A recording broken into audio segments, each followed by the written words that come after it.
Kita mulai. Bismillahirrahmanirrahim. Assalamualaikum warahmatullahi wabarakatuh.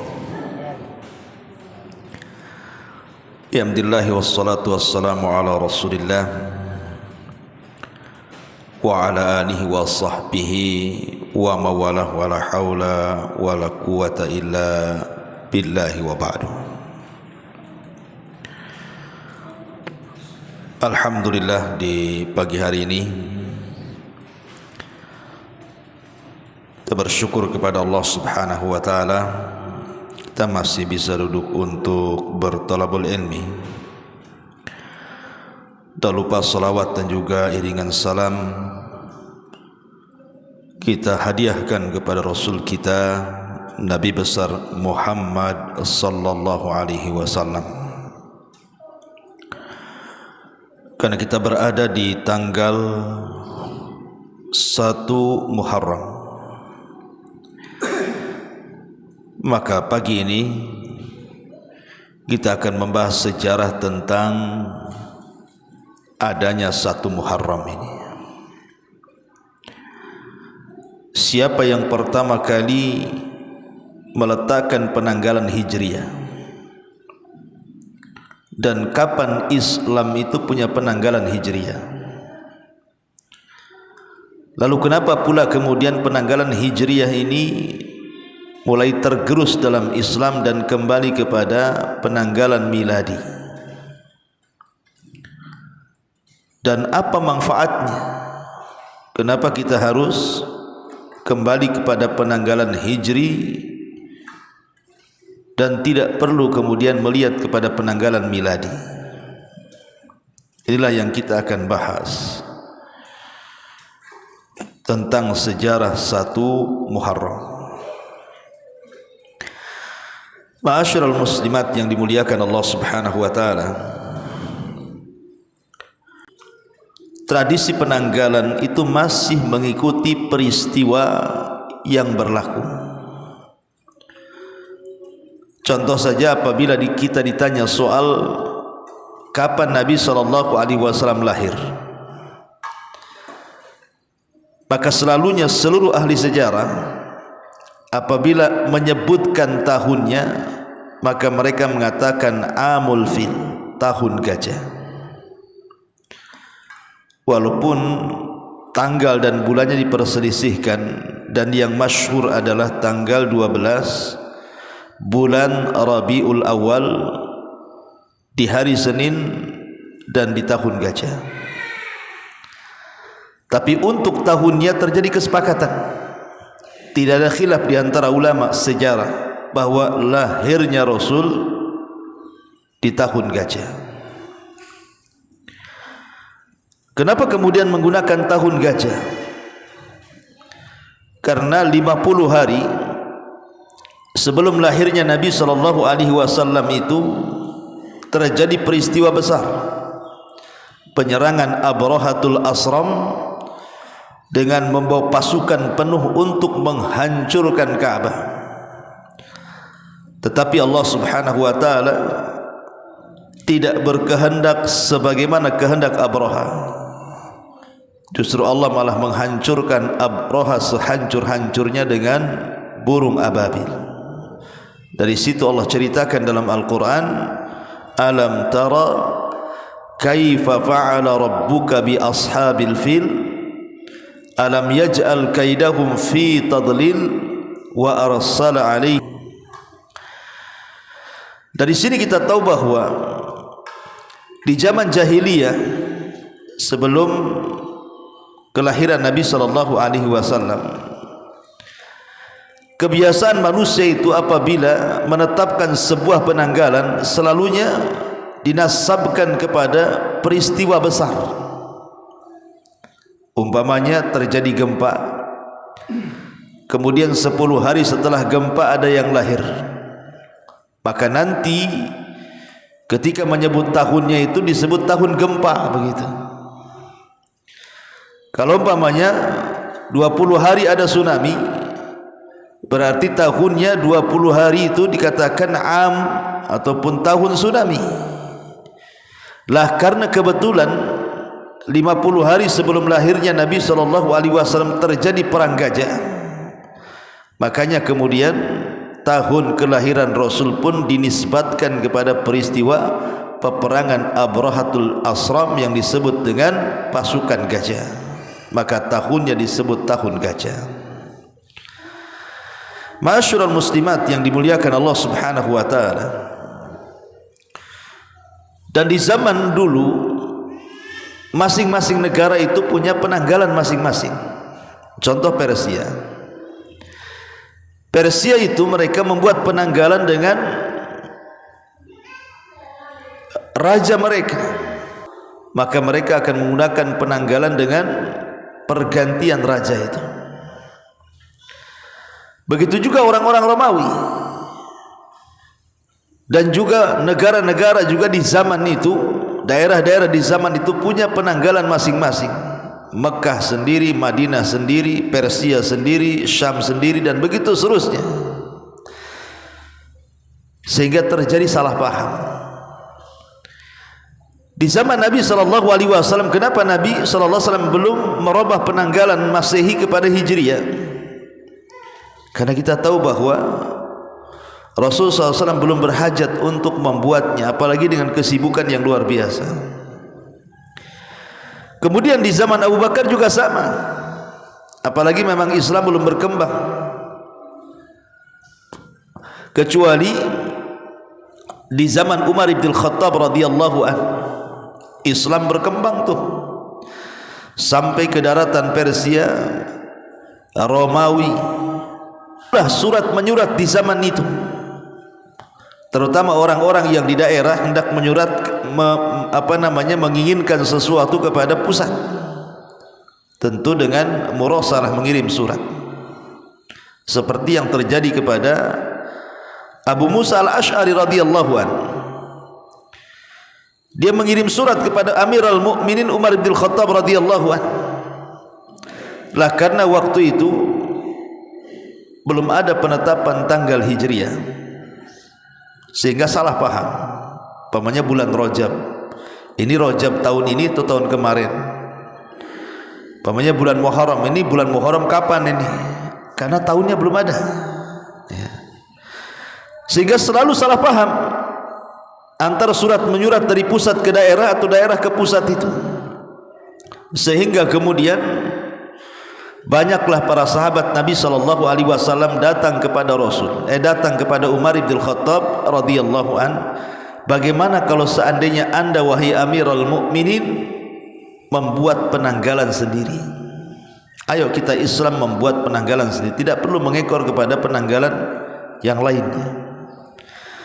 Mulailah ide para sahabat Nabi SAW ditampung oleh Umar bin Khattab.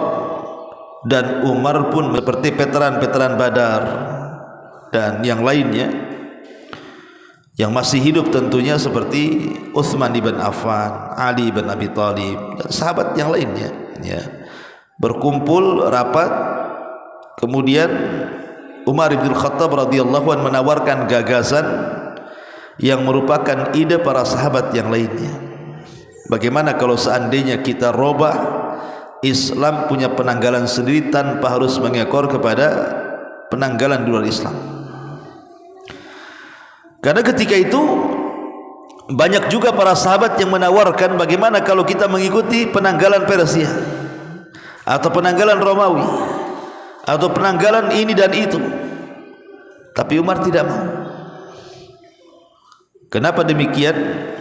Karena Islam harus punya identitas. Tidak perlu kita mengambil penanggalan di luar daripada Islam. Kemudian mulailah para sahabat Nabi SAW melontarkan ide, bagaimana kalau seandainya dimulai dari wafatnya Rasul. Ada yang mengatakan bagaimana kalau dimulai dari diutusnya Rasul. Bagaimana kalau seandainya dimulai dari macam-macam peristiwa di zaman Rasul, dari peperangan. Tentu ada alasannya. Kenapa hijrah dipilih oleh Umar bin Khattab dan disetujui oleh para sahabat? Karena kita tahu bahwa periode Mekah dengan Madinah itu kan berbeda. Kalau periode Mekah mulai dari perang Badar, dan perang-perang yang lainnya sampai wafatnya Rasul. Dengan hijrah akhirnya kaum muslimin punya kekuasaan. Dengan hijrah artinya kaum muslimin punya kekuatan. Dengan hijrah kaum muslimin bisa mendirikan negara Islam. Dan dengan hijrah dari Madinah Munawwarah ini terpancar Islam ke seantero dunia sampai ke tempat kita. Makanya kemudian Umar memilih hijrah dan disepakati para sahabat. Makanya kita kenal 1 Hijriah, 2 Hijriah, dan begitu seterusnya sampai sekarang 14 berapa? 45. Bukankah hijrahnya Nabi SAW itu terjadi di bulan Rabiul Awal? Hijrahnya Rasul kan terjadi di bulan Rabiul Awal. Karena bulan Rabiul Awal itu terjadi 3 peristiwa besar. Rabiul Awal itu terjadi 3 peristiwa besar. Pertama, bahwa penanggalan Islam itu dimulai daripada hijrahnya Rasul. Kenapa? Kalau kita melihat almanak hari ini atau penanggalan hari ini, justru bulan pertama adalah bulan Muharram. 1 Muharram kan itu. Harusnya 1 Rabiul Awal. Kalau mau mengambil dari hijrahnya Nabi. Karena hijrahnya Nabi terjadi di Rabiul Awal. Kenapa tahun baru Islam? Ma'asyiral muslimin yang dimuliakan Allah Azza wa Jalla. Di zaman Umar bin Khattab radhiyallahu anhu, mengumpulkan manusia itu bukan perkara mudah. Ataupun menyampaikan informasi dari satu negeri ke negeri berikutnya, dari satu daerah dan daerah berikutnya, itu bukan perkara mudah. Karena di zaman itu belum ada komunikasi, alat komunikasi. Kalau di zaman sekarang kan enak gitu ya, mengumumkan sesuatu tinggal tulis di Facebook, tulis di Instagram, di TikTok, di YouTube, tersebar satu dunia. Kalau di zaman itu pakai apa? Tidak lain dan bukan kecuali imam menggunakan surat. Kapan tahunya orang itu? Sehingga Umar bin Khattab berpikir bahwa berkumpulnya manusia itu yang memungkinkan ramai hanya terjadi di bulan haji. Pasti manusia itu akan datang ke Mekah. Tanpa diundang pun orang itu akan datang masing-masing kasih tahu penanggalannya itulah awal tahun Hijriah. Dan bulan haji itu dimulai dari bulan Syawal. Syawal, Dzulqa'dah, Dzulhijjah, dan Muharram. Jadi melewati bulan Dzulqa'dah, masuk bulan Dzulhijjah. Lah ketika kemudian mereka selesai haji, maka Umar bin Khattab radhiyallahu mengumandangkan pengumuman, nanti sepulangnya kalian ke rumah-rumah kalian, ke daerah-daerah kalian, umumkan bahwa bulan depan kita memiliki 13. Berarti Umar bin Khattab mengatakan sepulangnya kalian dari haji, kasih tahu bahwa bulan depan Muharram itu adalah bulan pertama di penanggalan Islam. Makanya sampai hari ini setiap datang bulan Muharram, maka itulah penanggalan pertama dalam penanggalan Hijriah. 1 Muharram 1445 Hijriah. Ma'asyiral muslimin yang dimuliakan Allah Azza wa Jalla, itulah yang menjadikan kemudian kenapa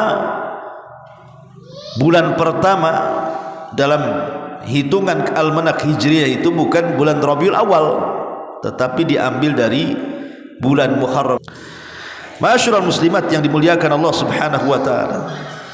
Lalu kenapa sekarang kalau kita melihat negara-negara yang mayoritas Islam, termasuk negara kita Indonesia ini, justru penanggalan Hijriah itu orang tidak suka, lebih suka kepada penanggalan Masehi kan?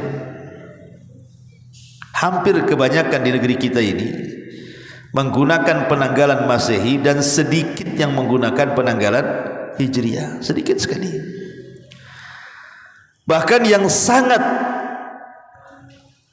menyayangkan kita adalah apabila anak-anak muda di zaman sekarang ditanya soal nama-nama bulan-bulan hijriyah ini, kemudian Safar, Rabiul Awal, Rabiul Tsani, Jumadil Awal, Jumadil Akhir, kemudian Rajab, Sya'ban, Ramadan, Syawal, Dzulqa'dah, Dzulhijjah, dan juga Muharram. Itu susah mereka menghafal. Paling tinggi Ramadan hafal lah kan itu. Syawal bisa lah ya, Ramadan, Syawal masih lah ya. Tapi kalau sudah yang lainnya itu udah angkat tangan tuh. Nanti ding itu kadang-kadang memang ada tanggal hijriahnya, tapi dibuatnya kecil kan gitu. Jadi masehinya yang besar, jadi hijriahnya kecil sekali. Kadang-kadang nggak bisa nengok tuh. Harusnya kan penanggal. Ma'asyiral muslimin yang dimuliakan Allah Azza wa Jalla. Padahal manfaat daripada penanggalan hijriah ini, hampir semua ibadah, kalau orang tidak tahu kemudian juga penentuan Ramadan, kemudian puasa 3 hari dalam sebulan, kemudian iddahnya wanita yang sudah menopause 3 bulan berturut-turut, dari mana kita tahu tuh? Kemudian haul dan nisabnya zakat. Jadi kalau hijriah yang Islam punya menggunakan pergerakan al-qamari, bulan. Tapi kalau Masehi yang mereka punya, bukan Islam punya, menggunakan pergerakan matahari, dan itu sudah berbeda. Kalau kita melihat bulan, ikhwan, mata kita ini mampu melihatnya tanpa harus menggunakan alat kan. Antum tengok bulan tapi kalau kita lihat matahari dengan mata telanjang sampai buta pun kita tidak tahu matahari itu gerak kemana kan kita. Karena matahari tidak bisa dilihat masalahnya. Sebab cahayanya terlampau silau, bisa buta kita dibuatnya kalau kita melihat matahari. Tapi kalau bulan kan enak lihatnya. Kadang-kadang orang tua dulu kan tidak perlu penanggalan yang biasa kita letakkan di rumah saja, orang tua dulu tahu tuh, ini tanggal tua nih. Kok tahu tanggal tua? Tuh tengok bulan. Nah gitu ya orang tua dulu kan. Ini tanggal muda nih. Kok tahu mak? Ah itu tengok bulan tuh. Ya. Ini tanggal tua. Kok tahu belum gajian? Itu kalau kita kan. Kalau dulu ya nengok bulan, kalau kita nengok gajian gitu. Artinya bahwa orang-orang dulu itu terbiasa melihat bulan gitu, dan manfaatnya seperti itu. Lalu pertanyaannya, kenapa banyak negeri-negeri Islam seperti Mesir, ya, Turki, ataupun negara-negara Islam yang lainnya lah, termasuk juga Indonesia yang mayoritas Islam, itu justru meletakkan penanggalan miladi itu di atas penanggalan hijri?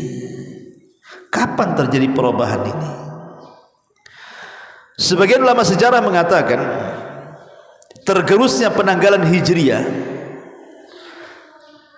itu diawali dari kerajaan Turki Utsmani. Jadi ketika Turki Utsmani ini meminta bantuan kepada Perancis dan negara-negara barat lainnya di zaman itu, dan mereka siap membantu, mengirimkan pasukan dan juga pasokan senjata. Tapi dalam kerjasama itu ada syarat-syarat yang harus dipenuhi oleh orang-orang Turki Utsmani itu. Salah satunya adalah merubah penanggalan hijriah Masehi. Jadi salah satu bentuk persyaratannya minta bantuan ke negara-negara barat, maka di antara syaratnya itu adalah merubah penanggalan.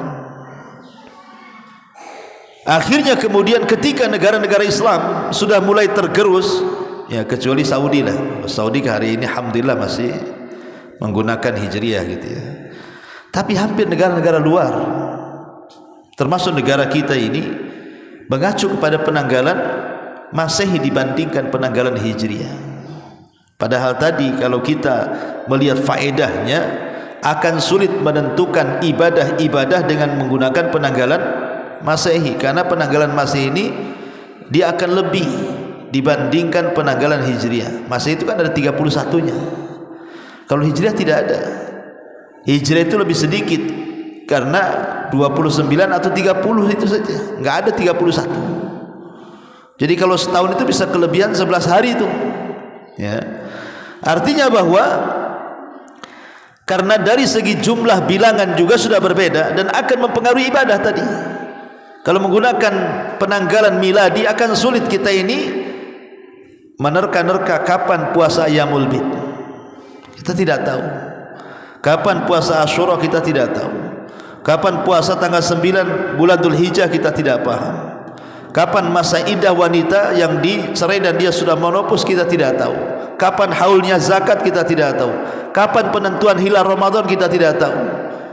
Susah kita menentukan dengan penanggalan miladi itu.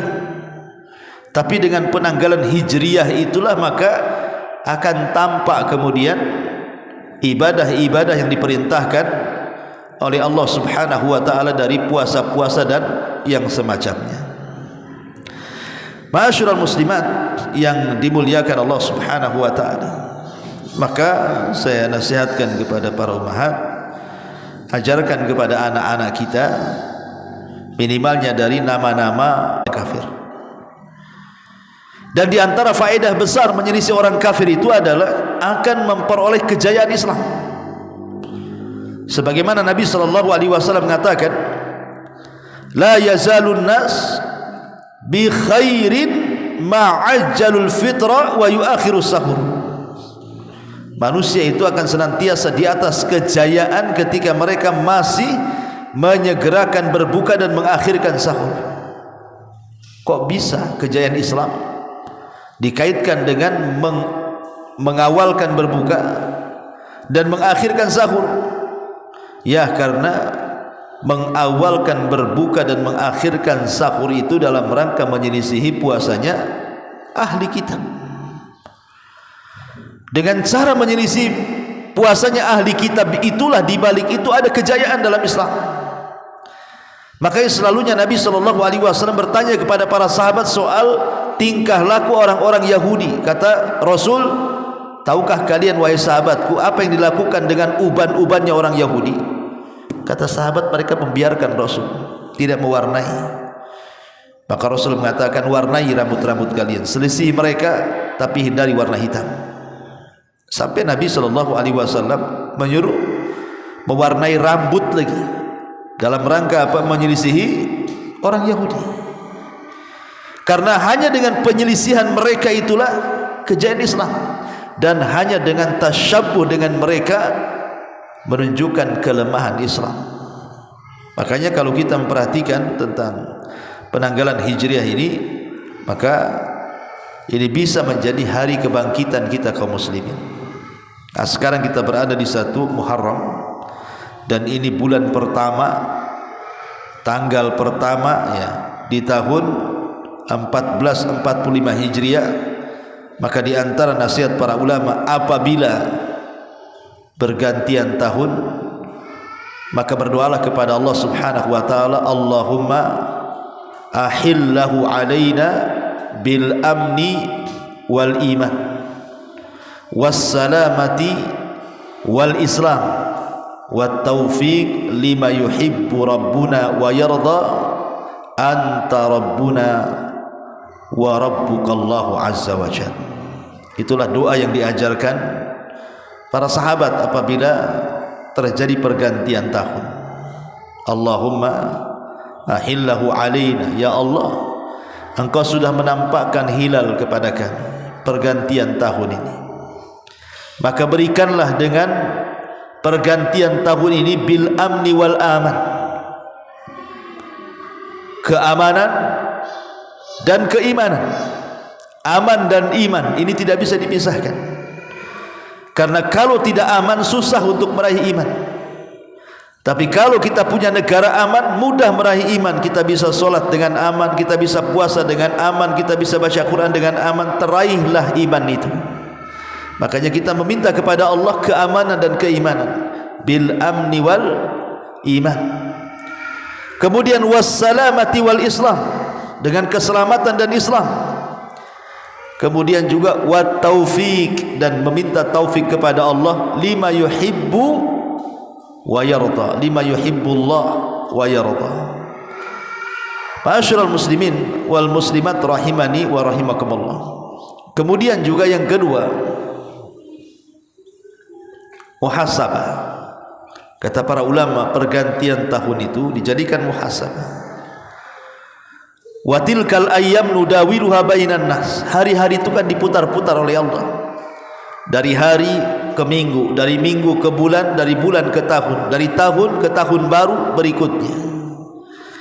Artinya muhasabah itu penting. Al-kayyisu man dana nafsah wa amila lima ba'dal maut. Orang cerdas itu orang yang selalu introspeksi. Apakah tahun ini akan lebih baik dibandingkan tahun kemarin, ataukah tahun ini lebih buruk dibandingkan tahun kemarin? Dan orang yang cerdas adalah orang yang memperbaiki dari kesalahan yang sudah dibuatnya. Jadikan tahun ini jauh lebih baik dibandingkan tahun kemarin. Kemudian yang ketiga, kita tahu bahwa orang-orang kafir apabila pergantian tahun, orang-orang kafir itu kalau pergantian tahun itu mereka terkadang merayakan kan gitu ya, tahun kelahirannya. Kemudian bernyanyi panjang umurnya. Harusnya kan pendek umurnya kan gitu ya, karena makin bertambah tahun makin pendek umur. Umpamanya kalau Allah jatah umur kita 60, kemudian sekarang umur kita 50, kemudian pergantian tahun dari 50 ke 60 ke 51, kan tinggal 9 tahun tuh umurnya. Artinya bahwa pergantian tahun itu hakikatnya memendekkan usia. Sehingga kalau sudah berganti tahun, hati-hati, terutama orang-orang yang sudah menginjak kepala 5, kepala 6. Karena Nabi SAW mengatakan a'maru ummati bainas sittina wasab'in. Usia umatku itu berkisar 60 sampai 70 tahun. Sedikit yang melewati 70 tahun itu. Dan kita saksikan banyak orang di usia 70 tahun ke bawah itu lebih banyak meninggal, walaupun ada yang di atas itu sedikit sekali. Maka dengan pergantian tahun ini, ibu-ibu yang sekarang usia di kepala 5, hati-hati itu lagi OTW, Bu. Jadi harus lebih introspeksi diri, jangan sampai kemudian tobat kita terhalang. Karena biasanya orang kalau sudah kepala 4 ke atas, kemudian tidak ada keinginan untuk berubah, maka akan sulit dapat hidayah.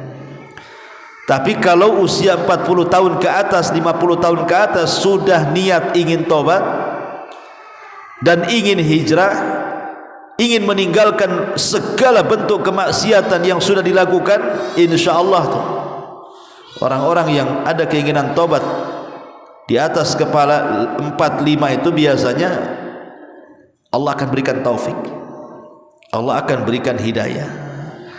Maka ini kesempatan kita berada di Ashurul Hurum, dan ini bulan hurum terakhir nih, dari 3 bulan hurum yang diletakkan berturut-turut dari Dzulqa'dah, Dzulhijjah, kemudian Muharram. Karena setelah Muharram sudah tidak ada lagi bulan hurum, nunggu Rajab lagi.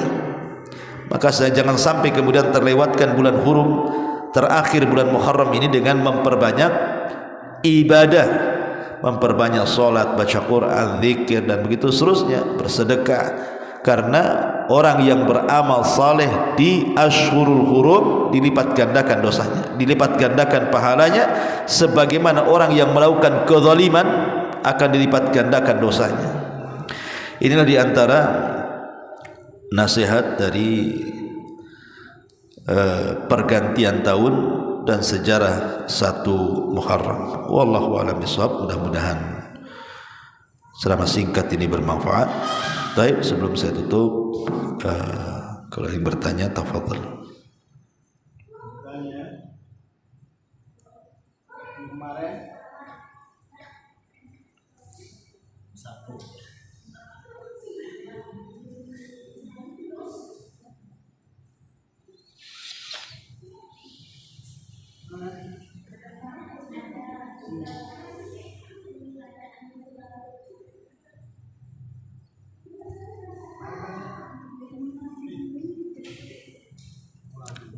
Ada.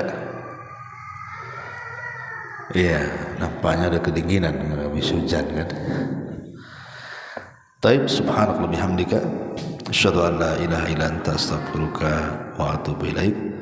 Allahu ta'ala alam. Assalamualaikum warahmatullahi wabarakatuh.